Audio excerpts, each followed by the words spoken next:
এই জমিনের মালিক কি? সবাইকে আল্লাহ। এন একজন উঠে হুজুর, যে এই জমিতে আপনি বইয়া মফেল করেন, এই জমি সহ 8 টাকানি জমির মালিক আমি। আপনি কনে জমিন বলে আল্লাহর, এটা কেমনে?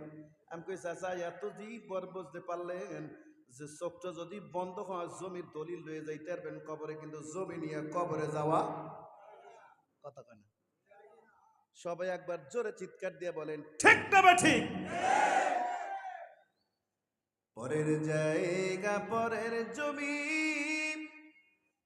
ঘর বানায় আমি রগই, আমি তো সেই ঘরের মালিক নই।